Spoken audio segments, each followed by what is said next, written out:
आकाशवाणी लखनऊ से प्रस्तुत है प्रादेशिक समाचार।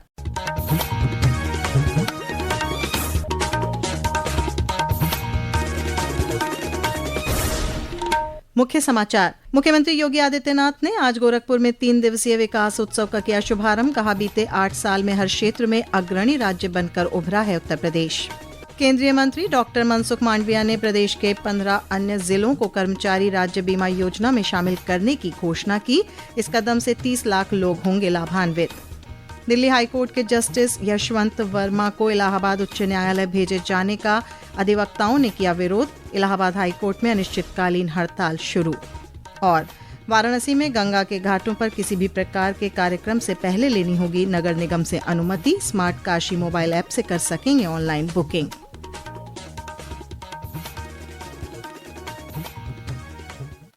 नमस्कार, प्रदेश के समाचारों के साथ मैं श्वेता उपाध्याय और अब समाचार विस्तार से।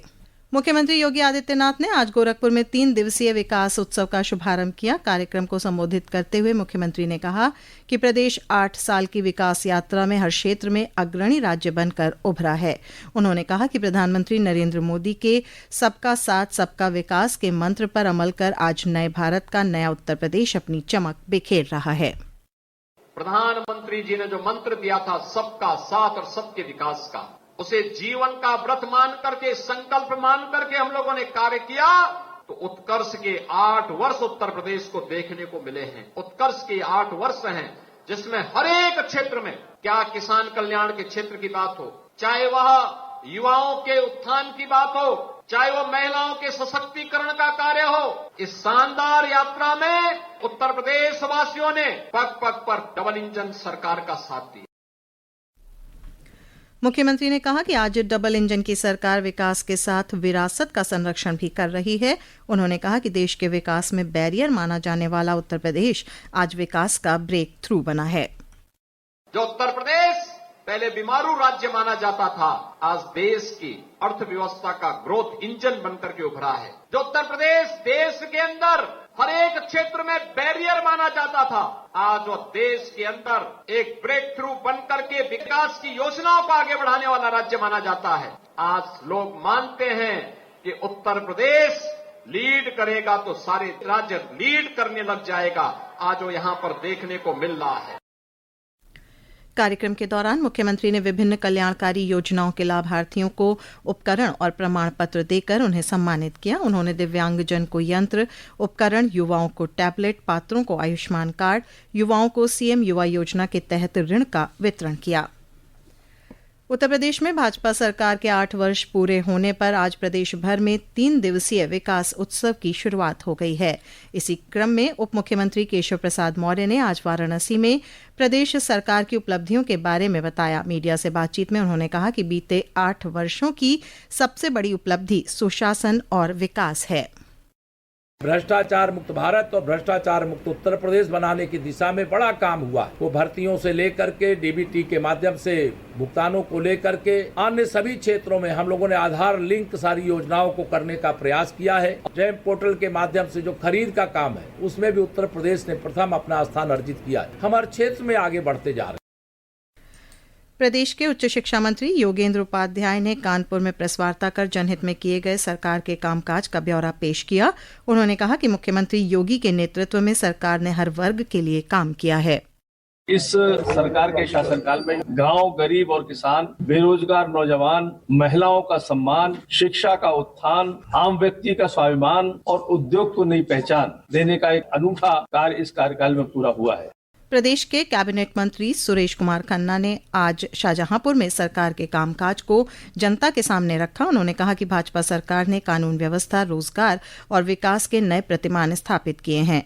कैबिनेट मंत्री राकेश सचान ने रायबरेली में आयोजित कार्यक्रम का शुभारंभ किया। प्रदेश के ऊर्जा मंत्री ए.के. शर्मा ने जौनपुर में प्रदेश सरकार के विकास कार्यों की जानकारी देने के लिए आयोजित विभिन्न कार्यक्रमों में शिरकत की।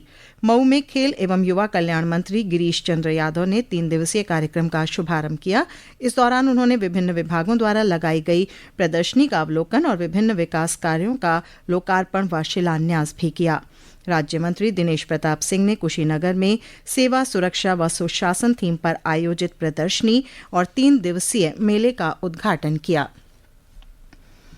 मुख्यमंत्री योगी आदित्यनाथ ने आज गोरखपुर में आयोजित भारतीय योग परंपरा में योगीराज बाबा गंभीरनाथ का अवदान विषय पर आयोजित राष्ट्रीय संगोष्ठी का उद्घाटन किया।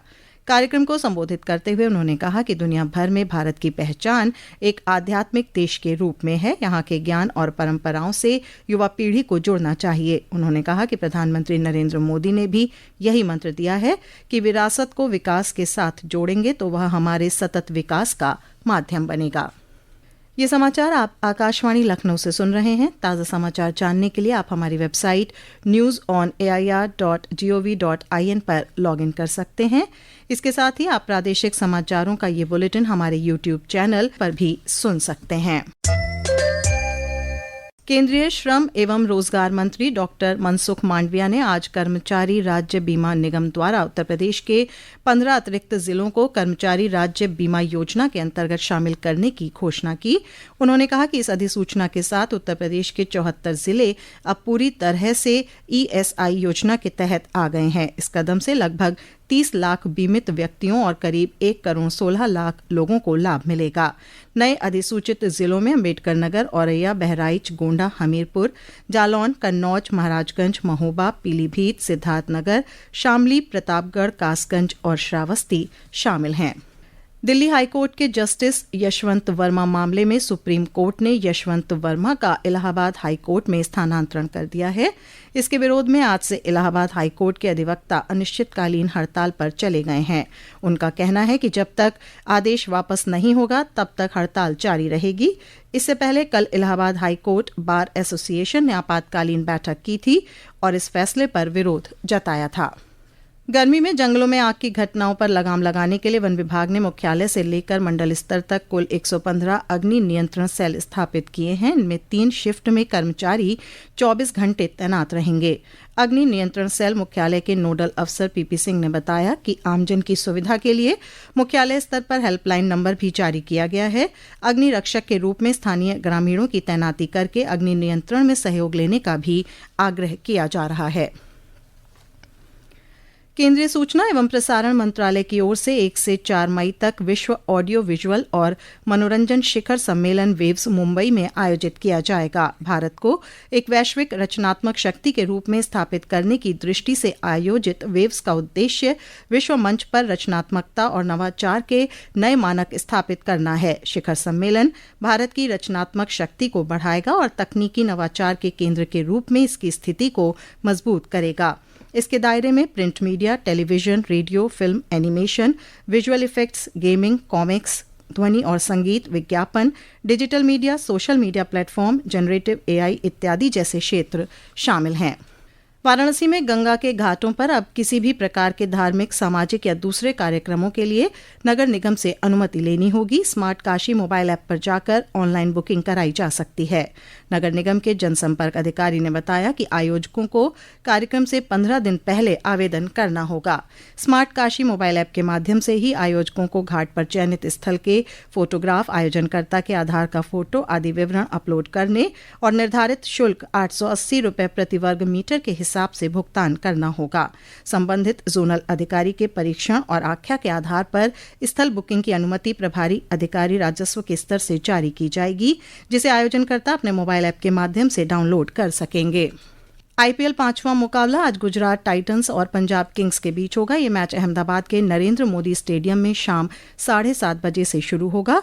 गुजरात टाइटंस ने IPL के अपने पहले सीजन 2022 में राजस्थान रॉयल्स को हराकर खिताब जीता था, जबकि पंजाब किंग्स अब तक एक भी IPL ट्रॉफी नहीं जीत पाई है। और अब अंत में मुख्य समाचार एक बार फिर।